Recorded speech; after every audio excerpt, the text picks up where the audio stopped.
মানুষের সব শখ মিটে যাওয়া উচিত নয়, সব কিছুর পরও একটা অতৃপ্তি থেকে যাওয়া দরকার। তাহলে বেঁচে থাকার ইচ্ছেও থেকে যায়, সব শখ মিটে গেলে যে বেঁচে থাকার প্রেরণাটাও নষ্ট হয়ে যায়। আসসালামু আলাইকুম, কেমন আছেন সবাই? আশা করি কাছে দূরে যে যেখান থেকে আমার ভিডিওটি দেখছেন অথবা শুনছেন সবাই ভালো আছেন। আলহামদুলিল্লাহ, আল্লাহ তাআলার অশেষ রহমতে আমরাও সবাই ভালো আছি। সবাইকে ওয়েলকাম করছি জান্নাতের সুখের নীড়ে আমার নতুন আরও একটি লাইফস্টাইল ব্লগ ভিডিও দেখার জন্য। আমি জান্নাত। আমি জানি না আমার আজকের ভিডিওটি আপনাদের কাছে কেমন লাগবে, তবে আশা রাখছি আমার অন্যান্য ভিডিও যেমন ভালো লাগে আজকের ভিডিওটি ঠিক তেমনই ভালো লাগবে। ভালো লেগে থাকলে বলবো প্লিজ একটা লাইক দিয়ে ভিডিওটা কন্টিনিউ করবেন। আপনার ছোট একটা লাইক আমার জন্য খুবই গুরুত্বপূর্ণ। আমার ভিডিওটি আপনার মতো আরও অনেকের কাছে পৌঁছে দিতে সাহায্য করবে, সেই সাথে আগামী দিনে নতুন একটি ভিডিও মেক করার অনেক উৎসাহ জাগিয়ে দিবে। বেশ কিছু প্লেট বাটি জমেছিল, সেগুলোই পরিষ্কার করে নিলাম। আর এখন দুপুরে রান্না করার জন্য মাছ ভিজিয়ে নিব। আজকে দুপুরের রান্নাটা আমি সকালবেলাতেই করে রাখবো, কারণ দুপুরের দিকে বেশ কিছু কাজ রয়েছে। আর এখন সকাল 7:30 বাজে, তো এই সময়টা থেকে আমি ভিডিওটা শুরু করেছি।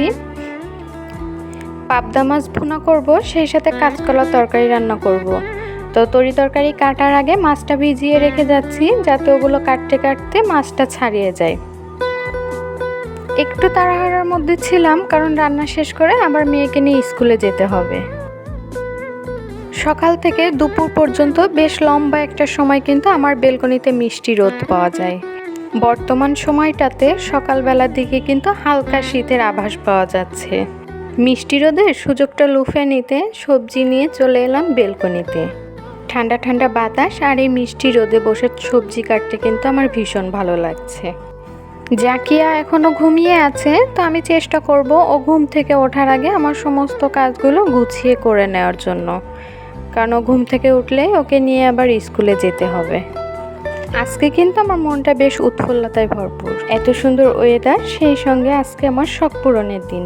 বহু প্রতীক্ষা ও অপেক্ষার পরে আজকে আমার একটি শখ পূরণ হবে। কিসের সেটা জানতে হলে কিন্তু সম্পূর্ণ ভিডিওটি দেখতে হবে। আশা করছি সবাই আমার সম্পূর্ণ ভিডিওটি জুড়ে থাকবেন। তো এখানে সবজি কেটে নেওয়ার পরে আমি ঝাল পেঁয়াজগুলো কেটে নিচ্ছি। শখ পূরণের অপেক্ষা তখনই সুন্দর হয় যখন জানি এক সময় না এক সময় পূরণ হবে, কিন্তু কবে পূরণ হবে সেটা জানি না।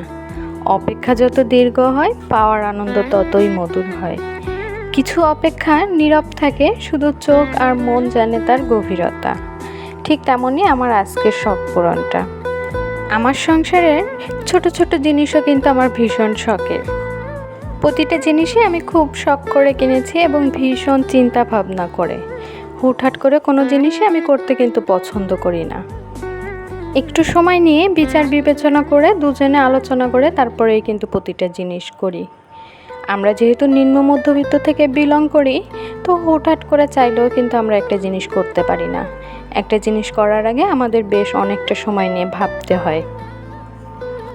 কথা বলতে বলতে আমার রান্নাটা কিন্তু এখানে প্রায় শেষের দিকে। আমি কাঁচকলাটা রান্না করেছি আজকে মাছ ছাড়াই, একদমই বাসায় চিংড়ি মাছ ছিল না। আর সাদা মাছ দিয়ে এই তরকারিটা আমি খেতে খুব বেশি একটা পছন্দ করি না, যার জন্য আজকে মাছ ছাড়াই রান্না করলাম। আর এইদিকে পাবদা মাছগুলোকে ভুনা করে নিচ্ছি। আজকের মাছগুলো আমি একটু হালকা করে ভেজে নিয়েছি। আমি কিন্তু সচরাচর কখনো মাছ ভাজি না, তবে আর পাবদা মাছটা তো কখনোই ভাজি না। আজকে একটু ভেজে কেন যেন মন চাইলো একটু ভুনা করার জন্য। তো খেতে কিন্তু ভীষণ মজার হয়েছিল। আমি যেহেতু খাওয়ার পরেই ভয়েস ওভার দিচ্ছি, এজন্য বলতে পারলাম। আর এইদিকে কলার তরকারিটা আমি যেহেতু মাছ ছাড়া রান্না করেছি, যার জন্য একটু রসুন আর পেঁয়াজ দিয়ে বাগার দিয়ে নিয়েছি। এভাবে খেতে কিন্তু ভীষণ মজার হয়।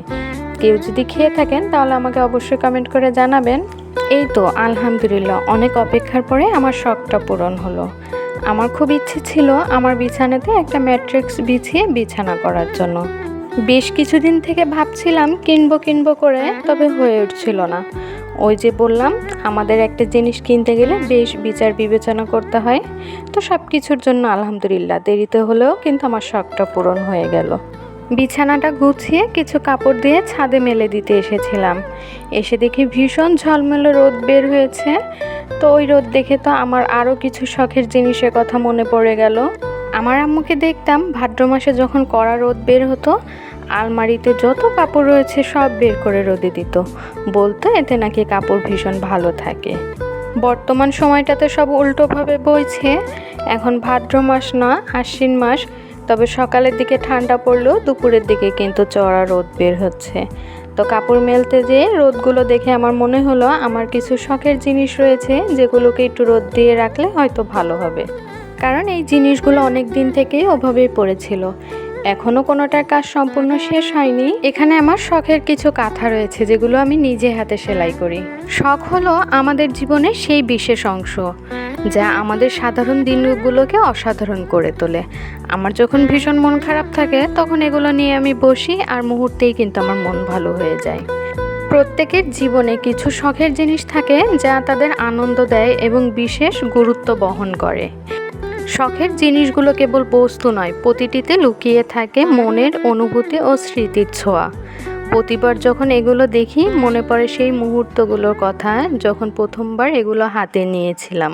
ঠিক তেমনই আমার এই কাঁথাটাতে আমি যে 2টা শাড়ি দিয়ে তৈরি করেছি, এই 2টা শাড়ি কিন্তু আমার কাছে ভীষণ গুরুত্বপূর্ণ, সেই সাথে বেশ কিছু স্মৃতি বহন করে। আমার কাছে মনে হয় শখ পূরণের মাঝে লুকিয়ে থাকে এক ধরনের প্রশান্তি যা অন্য কোনো উপায়ে পাওয়া যায় না। এই ছোট শখগুলোই জীবনের একঘেয়েমি ভেঙে নতুন উদ্দীপনা এনে দেয়। অনেকের কাছে শখের জিনিস মানে শুধু অপচয়, কিন্তু যারা শখের গভীরতা বুঝে তাদের কাছে এগুলোই হলো আত্মার শান্তি, কারণ এই জিনিসগুলো মনের খোরাক যোগায়, স্বপ্ন দেখায়, জীবনের রং বদলায়। আমার আজকের ভিডিওটি আপনাদের কাছে কেমন লেগেছে আর আমার কথাগুলো কেমন হয়েছে সেগুলো কিন্তু কেউ কমেন্ট করে জানাতে ভুলবেন না। আপনাদের ছোট্ট একটি কমেন্ট পড়ার জন্য কিন্তু আমি অনেক অপেক্ষায় বসে থাকি। তো আমার আজকের ভিডিওটা এই পর্যন্তই। সবার সুস্বাস্থ্য কামনা করে এখান থেকেই বিদায় নিচ্ছি। কথা হবে অন্য কোনো ভিডিওতে। আল্লাহ হাফেজ, আসসালামু আলাইকুম।